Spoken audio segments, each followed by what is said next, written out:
एक अमीर और सफल बिजनेसमैन जो अब एक बड़ी कंपनी का मालिक बन चुका है, अपने पुराने गांव मजदूर के भेस में 20 साल बाद अपने दादा से मिलने लौटता है। लेकिन जैसे ही वो घर पहुंचता है तो देखता है कि उसके अपने ही माँ बाप उसके बुजुर्ग दादा को मारपीट कर रहे हैं।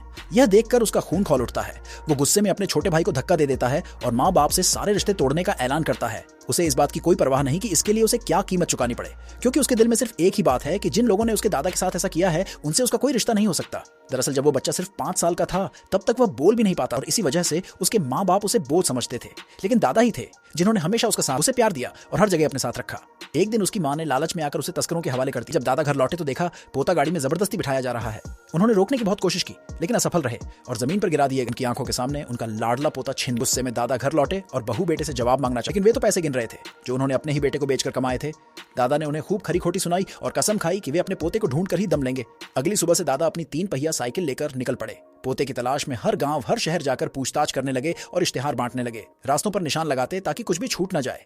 कई बार उन्हें धोखा मिला, पैसे भी लूटे गए, लेकिन उन्होंने हार नहीं मानी। उन्होंने मन में ठान लिया कि जब तक जान बाकी है तब तक पोते की तलाश जारी रहेगी। उधर वो बच्चा जो बोल भी नहीं पाता था, किस्मत ने उसे एक अच्छे इंसान के घर पहुंचा जहां उसे पढ़ाई और परवरिश मिली। मेहनत से वह बड़ा आदमी बना और अब वह एक कंपनी का मालिक। लेकिन उसका दिल अब भी अपने दादा को ढूंढने के लिए बेचैन रहता है। उसने एक नई तकनीक विकसित जिससे बिछड़े लोग डीएनए के जरिए एक दूसरे को पहचान सकें और उसने यह सेवा बिल्कुल मुफ्त शुरू की ताकि ज्यादा से ज्यादा लोग अपनों से मिल सके। एक दिन जब वह इसी तकनीक पर एक सम्मेलन में भाषण दे रहा था तो दादा भी दर्शकों में बैठे उसकी बातें सुन रहे। दोनों को यह नहीं पता था कि वे एक दूसरे के कितने करीब हैं।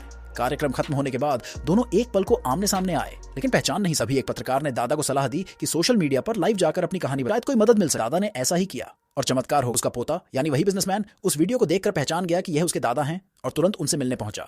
सालों की जुदाई एक गले मिलने से खत्म। दादा की आंखों में आंसू थे लेकिन दिल को तसल्ली थी और पोता यही मानता है कि उसकी सबसे बड़ी सफलता उसके दादा को दोबारा पा लेना है।